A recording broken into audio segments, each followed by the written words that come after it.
Hello students. तो हमारा trigonometry वाला जो पार्ट है वो पूरा कंप्लीट हो चुका है। ठीक है। उसे मैंने 100 मिनट्स में पूरा ट्रिग्नोमेट्री अच्छे से क्लियर करवाया है। डेफिनेटली आप लोगों को अच्छे से क्लियर हुआ होगा। ट्रिग्नोमेट्री के बाद जो चैप्टर आता है वो है chapter number 9, application of trigonometry. तो आज हम वही स्टार्ट करने जा रहे हैं। सॉरी। एप्लीकेशन ऑफ ट्रिग्नोमेट्री में यूज तो ट्रिग्नोमेट्री आइडेंटिटीज ही होनी है। ठीक है। बस इसमें क्या है, ये प्रैक्टिकल एग्जांपल्स के ऊपर, जो हमारे रियल लाइफ एग्जांपल्स होती है उनके ऊपर ट्रिग्नोमेट्री कैसे अप्लाई होती है, ये उस चीज को शो करता है। इसमें सारी आपको वर्ड प्रॉब्लम मिलने वाली है। वर्ड प्रॉब्लम का यूज करके हम इसमें जो डायग्राम ड्रॉ करेंगे, उस डायग्राम के ऊपर हम ट्रिग्नोमेट्री आइडेंटिटीज का यूज करेंगे और वहां से हम वैल्यूज फाइंड करेंगे। तो यही है। ठीक है। अब वो किस टाइप की एग्जाम्पल होगी? फॉर एग्जाम्पल, मान लिया कि एक बिल्डिंग है। ठीक है। कोई बिल्डिंग है या कोई पोल है या फिर कोई वॉल है, वॉल के साथ लेडर खड़ी है। तो वो सब हमें पता है कि जो ग्राउंड है उसके साथ ऐसे सीधी खड़ी होंगी और उस पर एक 90 डिग्री का एंगल बनाएंगे, ये हमें क्लियर है। तो ये जो ये एक बिल्डिंग है, तो ये हमने ये ग्राउंड के साथ 90 डिग्री का एंगल बना दिया है। अब इस बिल्डिंग के बिल्कुल ऑपोजिट साइड पे, यहाँ पे मान लो कोई बच्चा खड़ा है या कोई कार है। वहां से अगर ये ऊपर की तरफ देखा जाए तो ये और ये जो इसका डिस्टेंस आ जाता है बिल्डिंग के फुट से, इनके बीच का जो ये एंगल बनता है ये होता है थीटा। ठीक है। ये हम थीटा ले लेते हैं। थीटा वही एंगल है जो हम ट्रिग्नोमेट्री आइडेंटिटीज में, जैसे sine 30 degree, sine 45 degree, tan 60 degree, tan 90 degree, ये सब जो हम यूज करते हैं, ये वही एंगल है जिसका यूज हम उन ट्रिग्नोमेट्री रेशियोज के साथ हम करते हैं। क्योंकि ये वो एंगल है और ये अगर थीटा एंगल है तो हमें पता है ये परपेंडिकुलर हो जाएगा, ये बेस हो जाएगा और ये हाइपोटेनियस हो जाएगा।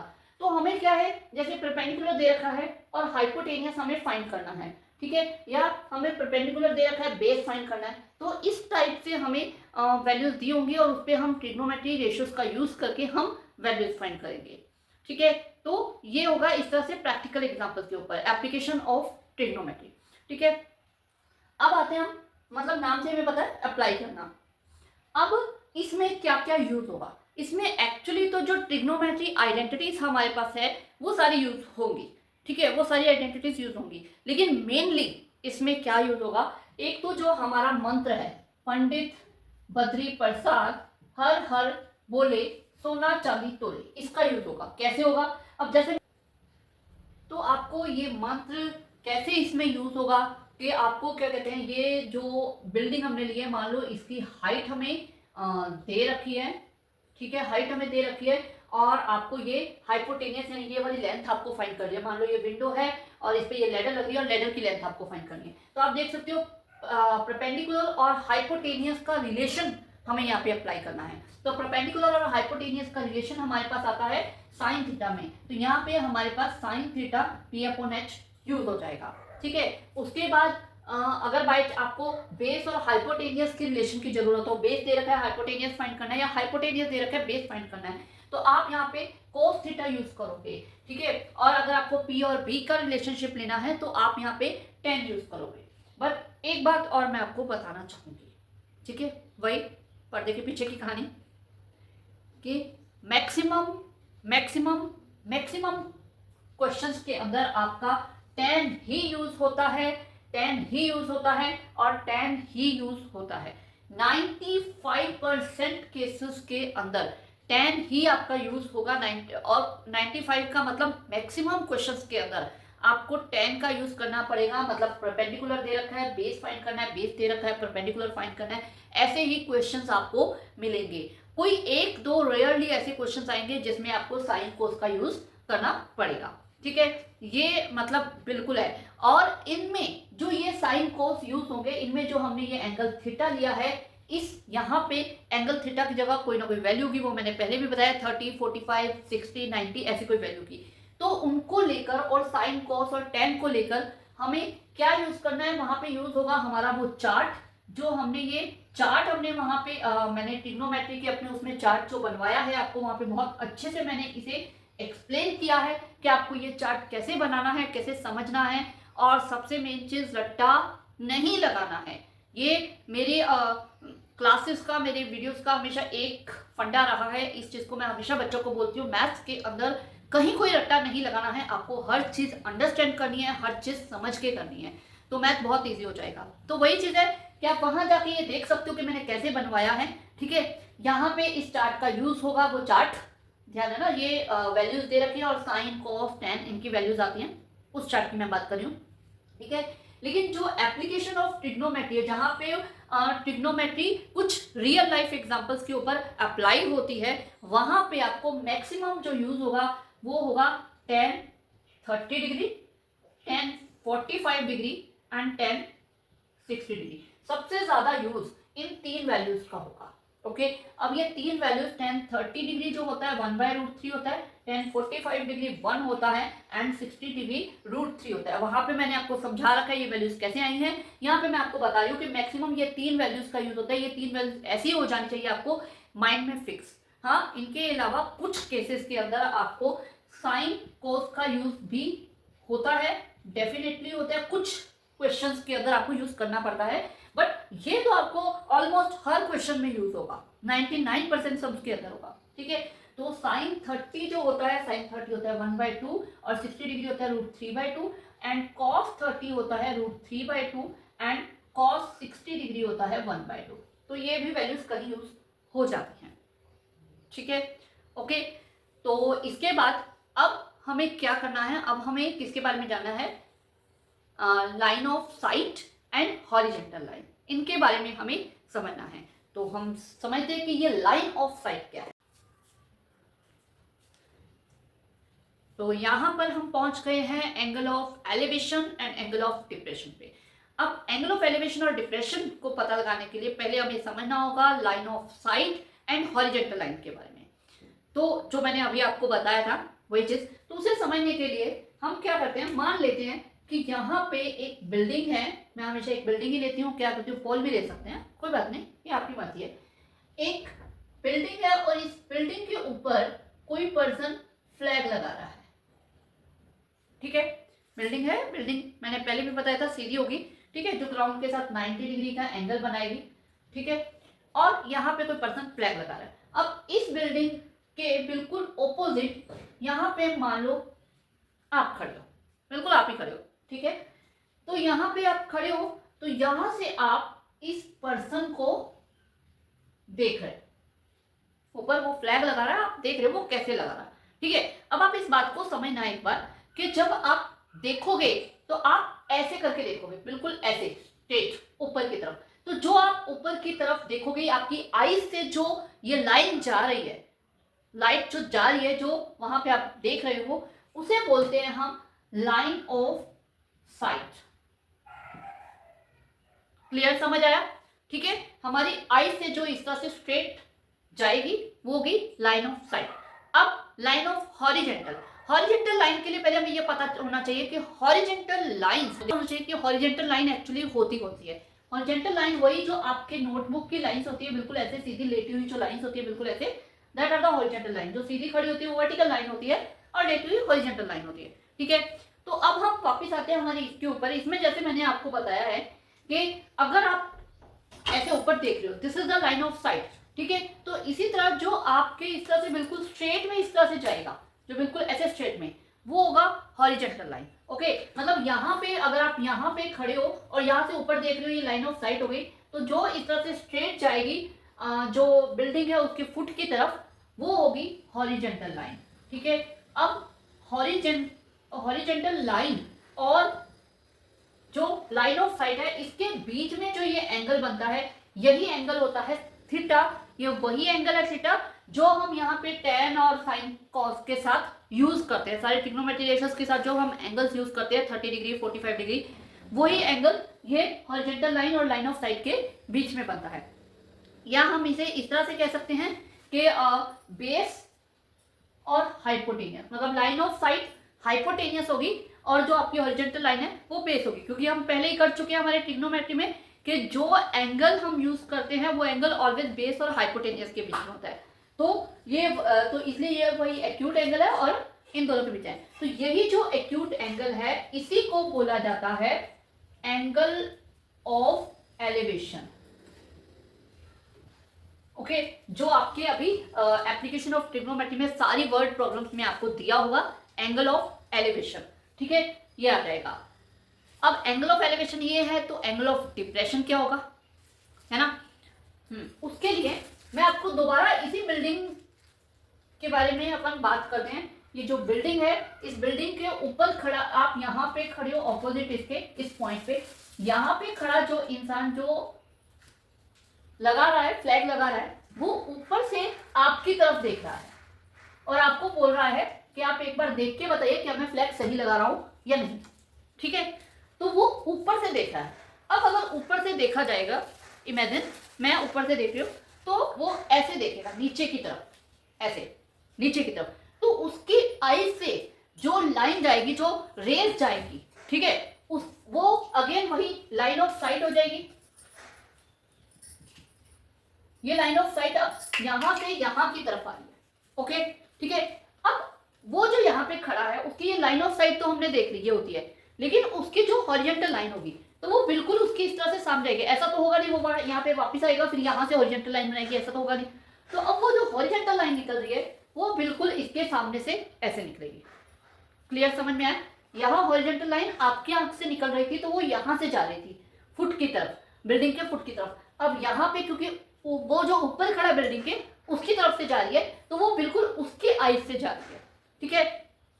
तो ये हॉरिजॉन्टल लाइन हो जाएगी। अब जो एंगल, एक्यूट एंगल की हम बात करते हैं, वो लाइन ऑफ साइट और हॉरिजॉन्टल लाइन के बीच में बनता है,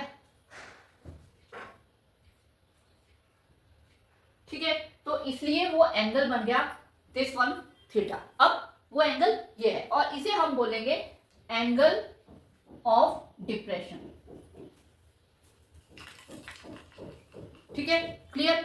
अब माइंड में यही आ रहा होगा कि मैम क्या हम इसे ऊपर एंगल लेके सॉल्व करेंगे क्या, ठीक है, यही माइंड में आ रहा होगा, बट हम ऐसा नहीं करेंगे। अब क्यों नहीं करेंगे और कैसे नहीं करेंगे इसको सॉल्व, वो समझते हैं। ये जो लाइन है ऊपर लाइन, ये हमें पता है बिल्कुल स्ट्रेट है, ठीक है।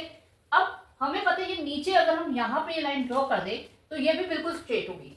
तो ये दोनों जो लाइन है ये दोनों पैरेलल लाइन होगी, क्योंकि इनको कोई मेजर करके नहीं बनाया गया, बिल्कुल सीधी सी बात है कि ऐसे स्ट्रेट लाइन चलती है, तो वो दोनों एंगल बिल्कुल सेम बनानी है। तो इसलिए ये क्या होगी, पैरेलल लाइंस होगी। अगर ये दोनों पैरेलल लाइंस है तो ये जो हम बीच में इनके जा रही है ट्रांसवर्सल लाइन होगी। पैरेलल लाइंस और ट्रांसवर्सल लाइन से जो अल्टरनेट एंगल होते हैं वो इक्वल होते हैं, हमें पता है जब लाइन पैरेलल है। तो ये एंगल जो है, ये एंगल इक्वल हो जाएगा इस एंगल के, जेड बन रहा है ना, क्लियर, ठीक है। तो ये एंगल इसके इक्वल हो जाएगा। तो हम इस एंगल को यहाँ पे लेके इस वाली लाइन को यूज करेंगे, ये जो डिस्टेंस है, और ये हम बिल्डिंग की हाइट तो सेम ही हमारे पास, उसी का यूज करके हम इसी ट्रायंगल को सॉल्व करेंगे। मतलब माइंड अब समझ में आ रहा है ना कि हमने इसमें एंगल ऑफ एलिवेशन में भी हम इसी ट्रायंगल को सॉल्व करेंगे, एंगल ऑफ डिप्रेशन में भी इसी ट्रायंगल को सॉल्व करेंगे। तो फिर एंगल ऑफ डिप्रेशन की जरूरत क्या, यही है ना, जरूरत क्या, नहीं यूज करते क्यों ऐसे एंगल ऑफ डिप्रेशन, कि एक्चुअली क्या है, ये एक फॉर्मेलिटी है आप लोगों के लिए। एक्चुअली तो इसका मीनिंग है कि एंगल ऑफ डिप्रेशन जब ऊपर से बनेगा, लेकिन आप लोगों के लिए सॉल्व करने में ये एक फॉर्मेलिटी है जो कि करनी है। अगर आपको वर्ड प्रॉब्लम में लिखा हुआ है एंगल ऑफ डिप्रेशन, तो सिंपल बात है, आप जो डायग्राम बनाओगे उसमें यहाँ पे ये एंगल ऑफ डिप्रेशन को शो करोगे। सॉल्व आप इसी को लेके करोगे, उसका अल्टरनेट एंगल यूज करके, ठीक है, लेकिन आप वहां पे शो जरूर करोगे एंगल ऑफ डिप्रेशन को। क्लियर हुआ, ठीक है। यहाँ पे अब हमारा हमने लाइन ऑफ साइट समझ लिया, जो यहाँ से नीचे से ऊपर की तरफ जाती है, या मतलब जो भी देख रहे हैं जहां से भी हो रही है that is the line of site, और उसके सामने से हॉरिजॉन्टल लाइन निकलती है। अगर ये नीचे से ऊपर की तरफ जा रही है तो एंगल ऑफ एलिवेशन बन रहा है, ऊपर से नीचे आ रही है तो एंगल ऑफ डिप्रेशन बन रहा है। या इसका उल्टा, अगर एंगल ऑफ डिप्रेशन दे रखा है तो वो ऊपर से नीचे आ रही है, और अगर एंगल ऑफ एलिवेशन दे रखा है तो वो नीचे से ऊपर जा रही है, ठीक है। लाइन ऑफ साइट और हॉरिजॉन्टल लाइन के बीच में जो एंगल बनता है वो एंगल थीटा होता है, जिसका हम यूज करेंगे, ठीक है, साइन कोस ये सब यूज करेंगे। क्लियर हो गया, ठीक है। तो ये था आपका एप्लीकेशन ऑफ ट्रिग्नोमेट्री, मतलब ट्रिग्नोमेट्री के ऊपर जो एप्लीकेशन होंगे, अप्लाई होंगी चीजें, उनका उस चैप्टर का बेसिक, ठीक है। सारा बेसिक चीजें हो गई, हमने समझ लिया इसको कैसे हमें करना है। अब जो मेन चीज है एक्चुअली इस चैप्टर को हमें करना कैसे है, हमारे पास जो भी वर्ड प्रॉब्लम आएगी उसमें मेजर पॉइंट होगा कि जो आपको लिखा हुआ इन्फॉर्मेशन दे रखी है उससे आप एक सही डायग्राम ड्रॉ करो। अगर आपका डायग्राम बिल्कुल राइट हुआ तो उसके हिसाब से हम लेके ट्रिग्नोमेट्री रेशियोज का और पंडित बद्री प्रसाद वाला जो हमारा मंत्र है इसका यूज करके हम उसे सॉल्व करेंगे और जो रिक्वायर्ड वैल्यू है वो फाइंड करेंगे। ठीक है, यही करेंगे। तो अभी हम कर रहे हैं इसका क्वेश्चन नंबर 1 जो एक्सरसाइज का है। बिल्कुल सिंपल क्वेश्चन है, सिंपल से स्टार्ट कर रही हूँ। ठीक है, कुछ क्वेश्चन हम करते हैं सिंपल से लेकर थोड़ा हार्ड तक चलते हुए, आपको 3-4 क्वेश्चन करवाने वाली हूँ मैं। ठीक है, तो फर्स्ट क्वेश्चन करते हैं।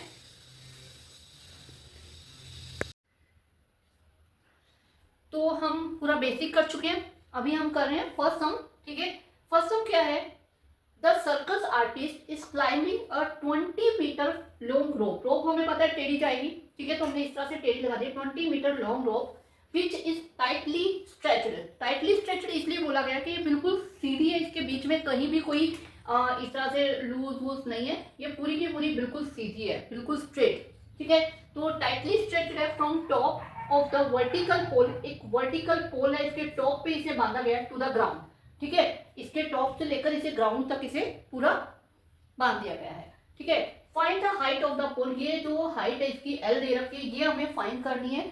The angle made by the rope with the ground level is 30 degree. जो रोप है वो ग्राउंड के साथ 30 डिग्री का एंगल बनाई है। अब हमें क्लियरली पता है कि अगर ये एंगल है तो इसकी एडजेसेंट साइड यानी कि ये बेस हो गया, ये हाइपोटेन्यूस और ये परपेंडिकुलर हो गया। ठीक है, इन ट्राइंगल ABC क्या है? अब हमें ये चीज वैल्यू दे रखी है और ये हमें फाइंड करनी है। ठीक है, तो ये हो गया परपेंडिकुलर और ये हो गया हाइपोटेनियस। परपेंडिकुलर और हाइपोटेनियस का रिलेशनशिप कहां पे हमें मिलता है? हमें मिलता है साइन थीटा में। साइन थीटा हो गया P/H। तो हम यहाँ पे वही अप्लाई करेंगे जैसा कि मैंने बोला था। कुछ रियरली एक जैसा कि मैंने बोला था कि रियरली कुछ सम्स के अंदर साइन कोस आएगा, तो वैसा ही एक ये सम आया है। इसमें अब हमें एक चीज जो गिवन है, एक चीज जो हमें फाइंड करनी है, उनका रिलेशनशिप हमें देखना होता है। तो हाइपोटेनियस गिवन है और परपेंडिकुलर हमें फाइंड करना है, तो इन दोनों का रिलेशनशिप हमें मिलता है साइन थीटा में, तो हम उसका यूज करेंगे। तो यहाँ पे हमारे पास जो थीटा है वो एंगल हमारे पास 30 डिग्री है और P हमारे पास है AB और हाइपोटेनियस AC है। साइन 30 डिग्री होता है 1/2। ए भी हमने L ले लिया और ये जो है उसकी वैल्यू हमें 20 सेंटीमीटर दे रखी है, तो इसे हम उधर ले जाते हैं क्योंकि हमें L की वैल्यू फाइंड करनी है। तो 20/2 ये आ जाएगा 10, तो L is equal to 10 centimetre, 10 metre इसका आंसर आ जाएगा। ओके, तो चलते हैं नेक्स्ट सम पे।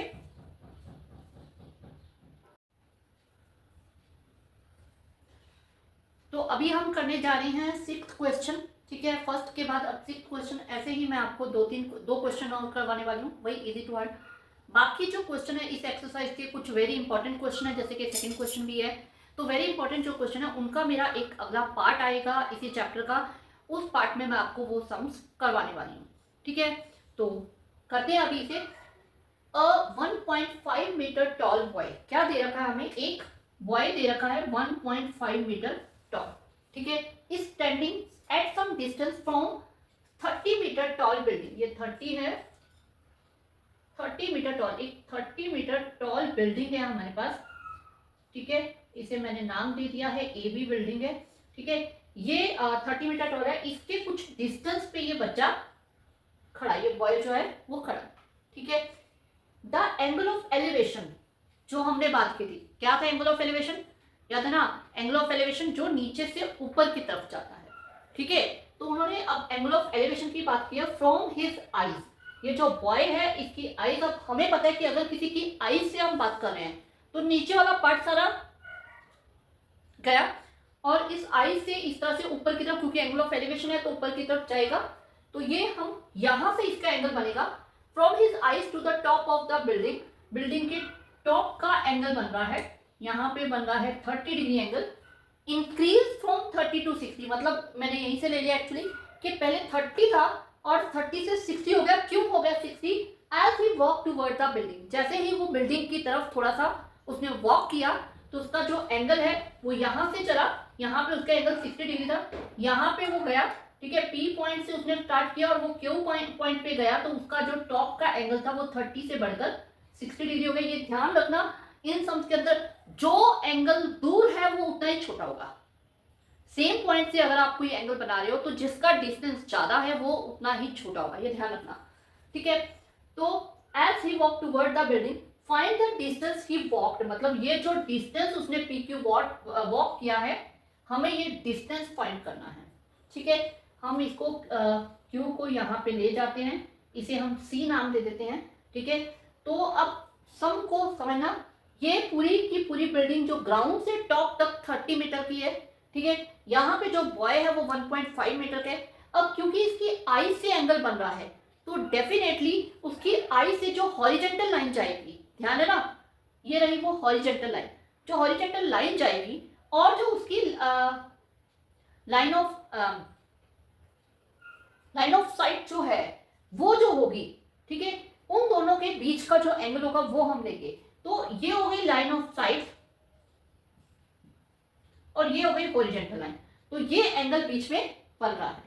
तो हम इसी हॉरिजेंटल लाइन, अब जब हमें इसे सॉल्व करना है तो हम as a triangle, right angle triangle की तरह हम इसे सॉल्व करेंगे। तो राइट एंगल ट्रायंगल हमें इस एंगल के साथ लेना होता है, तो हम एक तो इस ट्रायंगल की बात करेंगे, एक इस ट्रायंगल की बात करेंगे, यानी कि यहाँ पे हमें सिर्फ इतनी बिल्डिंग का यूज करना है। ये जो इसका नीचे का पार्ट है ये उसके यूज में नहीं आएगा, यूज में नहीं आएगा, तो उसका जो हाइट है उतनी वो हमें हटानी पड़ेगी। ठीक है, अब इसकी टोटल हाइट 30 है और ये जो इतना पार्ट है वो इतना पार्ट इस बॉय की हाइट के इक्वल है, क्योंकि बॉय से बिल्कुल हॉरिजॉन्टल लाइन सीधी जा रही है। ठीक है, उसी से कट हुआ है, तो उतनी हमें माइनस करनी है। इस 30 में से हमें ये 1.5 माइनस करके आ जाएगा 28.5। इसका हम यूज करेंगे एसी के लिए, मतलब एसी जो है हमारे पास वो आ जाएगा 28.5। Okay, clear? ठीक है, तो हम जो ये पी सी डिस्टेंस है इसे हम ए मीटर मान लेते हैं और जो क्यू सी डिस्टेंस है इसे हम बी मीटर मान लेते हैं। क्लियर? ठीक है, हमारे पास डिस्टेंस आ गया, हमारे पास हाइट आ गई है। ठीक है, अब हमें एक्चुअली ये फाइंड करना है, मतलब हमें एक्चुअली इसका और इसका मतलब बेस और परपेंडिकुलर का रिलेशनशिप चाहिए। तो क्लियर कट यहाँ पे 10 लगेगा। थोड़ा सा जो हमने चीजें लिया उनको यहाँ पे डिस्क्राइब कर देना है। इन ट्राइंगल, ये ले सकते हो, height of building is equal to A B is equal to 30 metre and AC is equal to AB minus BC is equal to 28.5. Okay, distance from point to the foot of building, इस distance को हम क्या लेने वाले हैं? PC is equal to है A metre and QC is equal to है B metre. Okay, तो जो डिस्टेंस हमें फाइंड करना है यानी कि पी क्यू, वो हमारे पास आ जाएगा P C minus Q C, यानी कि ए माइनस बी, ये हमें फाइंड करना है। तो इसके लिए हमारे पास अगर ए भी आ जाएगा तो हम उन्हें सब्ट्रैक्ट करके फाइंड कर लेंगे। तो वही चीज आ गई, बेस और परपेंडिकुलर। तो अब हम लेते हैं इन ट्राइंगल, पहले ए सी क्यू, ये आ जाएगा tan 60 degree is equal to A C upon C Q.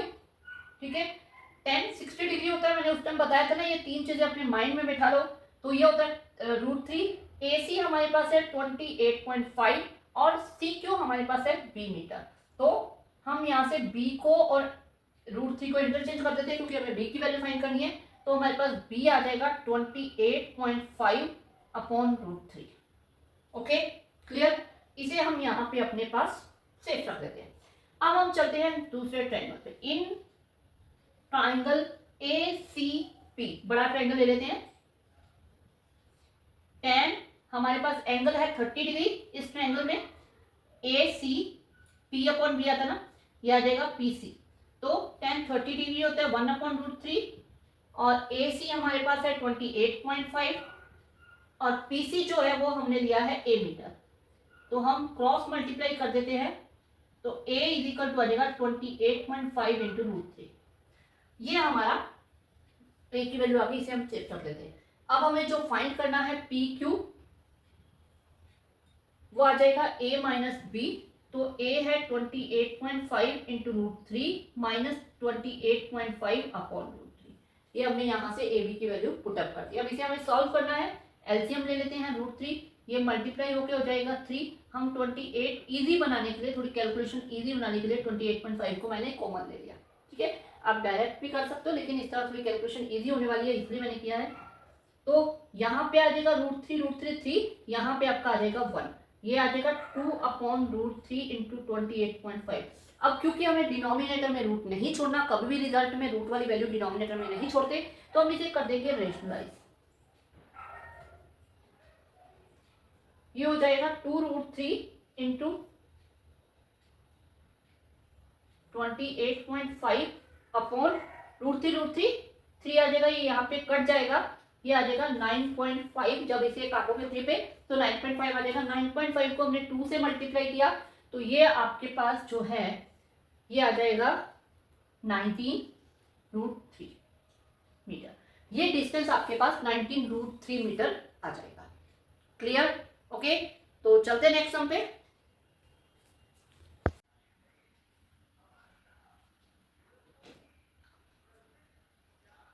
तो अभी हम करने जा रहे हैं 12th क्वेश्चन। ठीक है, 6th किया, अभी हम 12th कर रहे हैं। 12th क्वेश्चन में क्या है, from the top of 7 metre high building, एक 7 मीटर हाई बिल्डिंग है हमारे पास ए बी 7 मीटर, इसके टॉप से यानी कि इस पॉइंट से the angle of elevation, elevation कौन सा एंगल है, नीचे से ऊपर की तरफ, the angle of elevation of the top of cable tower, एक टावर के टॉप का।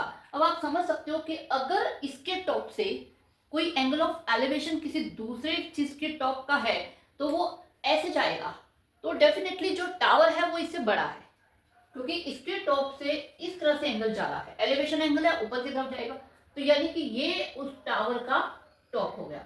ठीक है, top of the tower is 60 degree, ये जो एंगल है यहाँ पे ये 60 डिग्री है, इसकी हॉरिजेंटल लाइन ये आ गई। क्लियर? ये लाइन ऑफ साइट, ये हॉरिजेंटल लाइन, वही line of site and horizontal के बीच आ गया एंगल, और ये हमें 7 मीटर दे रखा है, तो डेफिनेटली इधर इस साइड ये भी 7 मीटर होगा, क्योंकि ये भी ग्राउंड के ऊपर से स्टार्ट होगा, नीचे तक तो होगा नहीं। ठीक है, तो ये इस तरह से, और ये जो है सी डी, और ये पॉइंट हम पी ले लेते हैं। क्लियर? ठीक है, उसके बाद क्या था, एंगल ऑफ डिप्रेशन आया। अब वो जो हमने डिप्रेशन एंगल के बारे में बात की थी, अब आ गया है एंगल ऑफ डिप्रेशन। तो एंगल ऑफ डिप्रेशन यानी कि वो ऊपर से नीचे की ओर जाना है। ठीक है, the angle of depression of its foot, किसका फुट जिसके टॉप की बात की गई है।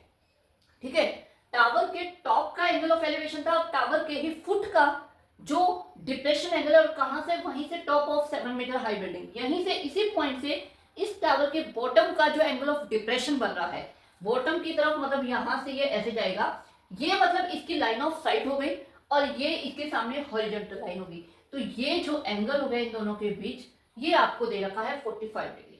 क्लियर? समझ आया? यहाँ पे एंगल ऑफ डिप्रेशन बना है, वहां एंगल ऑफ एलिवेशन था, ये एंगल ऑफ डिप्रेशन बना है। Find determine the height of tower, यानी कि आपको ये पूरी जो हाइट है ये फाइंड करनी है।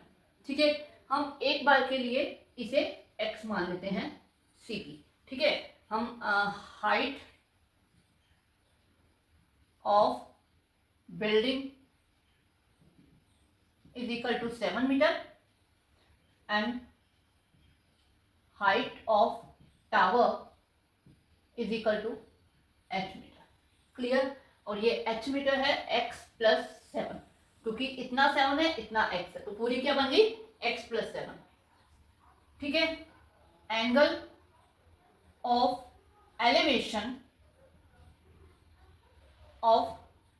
Elevation from the top of building of the top of tower is 60 degree. ठीक है, and angle of depression is 45 degree. ठीक है, अब ये अगर 45 डिग्री है तो हमें पता है कि ये लाइन और ये लाइन पैरेलल हो जाएगी, तो इसका अल्टरनेट एंगल हो जाएगा ये 45 डिग्री। ठीक है, ये दोनों हमारे पास इक्वल है, ये 45 हो गए, तो हम इस ट्राइंगल को यहाँ पे सॉल्व करेंगे। और एक चीज और ध्यान रखना, जब किसी सम में दो ट्राइंगल आ जाए और एक ट्राइंगल में 45 डिग्री का एंगल अगर यूज हो रहा हो, तो पहले उसे सॉल्व कर लो, क्योंकि 45 डिग्री 1 होता है, उससे हमारी कोई ना कोई वैल्यू डेफिनेटली निकल के आ जाती है और सम इजी हो जाता है। तो पहले 45 डिग्री वाला जो ट्राइंगल होगा उसे आपको सॉल्व करना है। ओके, तो अब इसमें हम क्या करते हैं, इन ट्राइंगल BAD, अब इसमें क्या हो जाएगा, tan 45 डिग्री इक्वल है AB upon AD, P upon B। Clear, tan 45 P upon B। अब tan 45 हो जाएगा 1, AB आपके पास 7 मीटर है और इसे हम AD ही रहने देते हैं। क्रॉस मल्टीप्लाई करेंगे तो AD की वैल्यू हमारे पास 7 मीटर आ जाएगी। तो ये जो है, ये AD अगर 7 मीटर है तो BP जो है वो इक्वल है AD के, और वो भी 7 मीटर आ गई, यानी कि this one also 7 metre. Clear, ठीक है। अब हम लेते हैं ये ऊपर वाला ट्राइंगल, क्योंकि हमें ऑलवेज ट्राइंगल्स में ही सॉल्व करना होता है, तो हम सिर्फ इतना ट्राइंगल लेंगे, हम इसकी पूरी हाइट नहीं ले पाएंगे, वो बाद में हम उसके फाइनल आंसर फाइंड करेंगे। इन ट्राइंगल CPB ये आ जाएगा tan 60 degree is equal to perpendicular upon base. तो परपेंडिकुलर tan 60 डिग्री क्या होता है, √3, और CP आपके पास x है, और BP हमने अभी 7 मीटर फाइंड किया है। क्लियर, तो ये इधर जाके मल्टीप्लाई 7 √3 हो जाएगा x की वैल्यू। अब हमें फाइंड क्या करना था, हाइट ऑफ टावर, जो हमने यहाँ पे लिया x + 7, तो x हमारे पास आया 7 √3 + 7, 7 को हम कॉमन ले लेते हैं, √3 + 1, ये आपकी आ गई है टावर की हाइट। समझ में आया, ठीक है। बस एंगल ऑफ, आपको सिंपल डायग्राम समझ में आना चाहिए, डायग्राम आपका बन जाए, उसके बाद डायग्राम समझ में आ जाए तो बहुत इजीली सम हो जाता है। डिप्रेशन एंगल था तो वो इक्वल ले लिया, यहाँ पे आपको 60 डिग्री ये दे रखा था, पूरी हाइट हमने इसकी ये 7, तो ये 7 ले लिया, इतना x ले लिया, फिर हमने ये 45 डिग्री वाला पहले लेके ये दोनों वैल्यूज इक्वल होकर ये वैल्यू निकल गई, इसको यहाँ पे यूज कर लिया और हमने x की वैल्यू फाइंड कर ली, फिर x को 7 में ऐड करके हमारी हाइट आ गई। Okay, clear.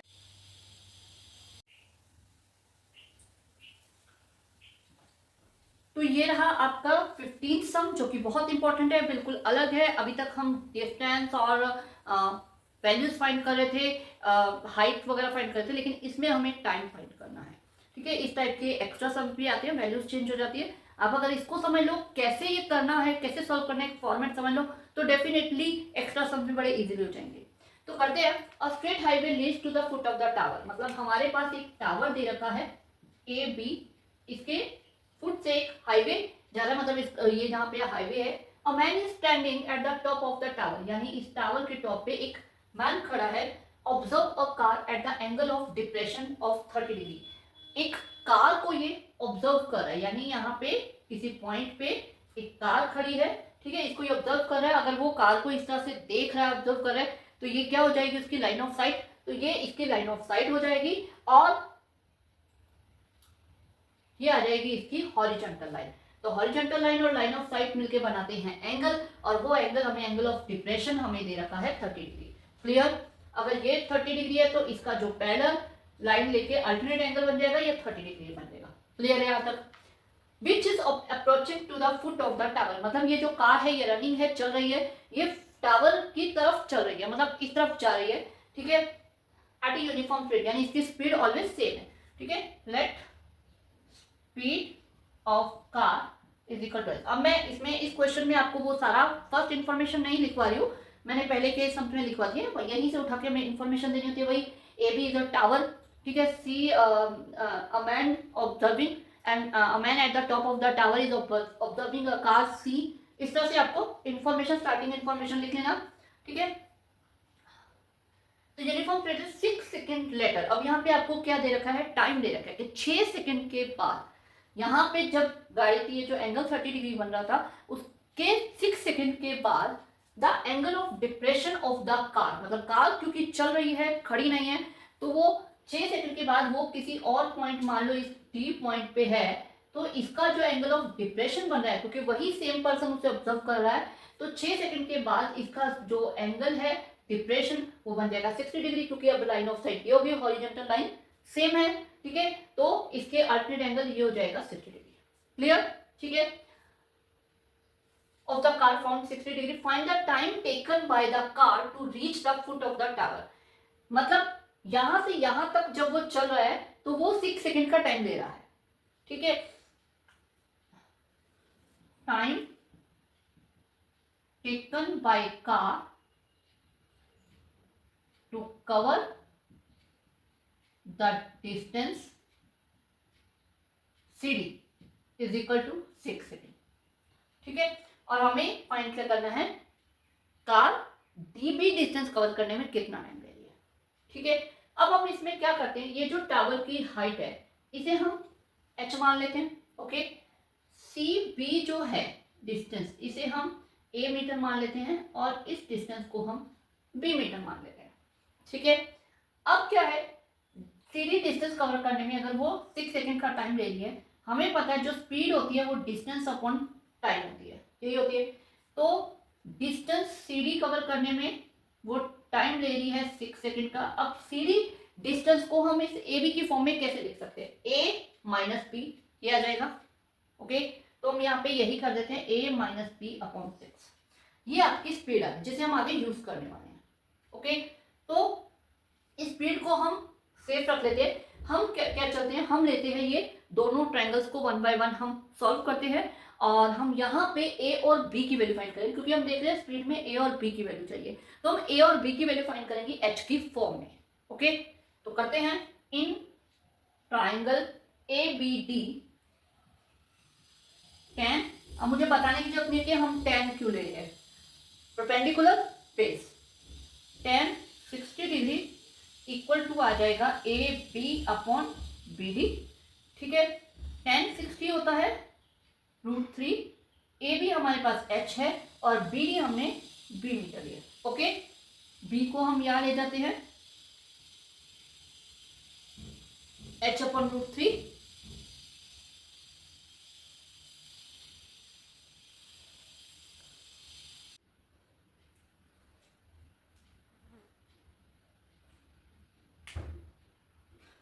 तो यहाँ पे हमारे B की वैल्यू आ गई H अपॉन √3, ठीक है।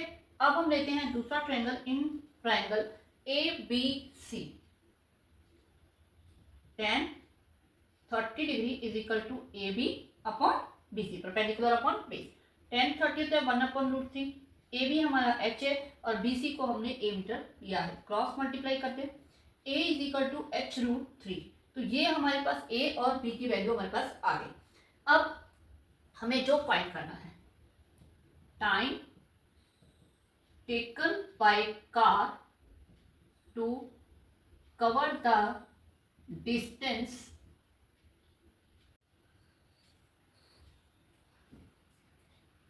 Time distance DB। अब DB डिस्टेंस किससे, टाइम इक्वल टू क्या होता है, डिस्टेंस अपॉन स्पीड। तो अब हमारे पास यहाँ पे DB डिस्टेंस के लिए डिस्टेंस जो है वो है B और स्पीड हमने S ली है S। अब B को तो हम B रहने देते हैं, S को क्या करते हैं, S की जो हमने वैल्यू फाइंड की है उसे पुट कर देते हैं A माइनस B अपॉन 6। इस 6 को हम ऊपर ले जाते हैं, 6B A माइनस B, यानी कि हमें जो फाइंड करना है वो है ये। अब ये AB की फॉर्म में है, AB की वैल्यू हमारे पास आ चुकी है, इसे हम इसमें पुट करते हैं और सॉल्व करते हैं, ठीक है।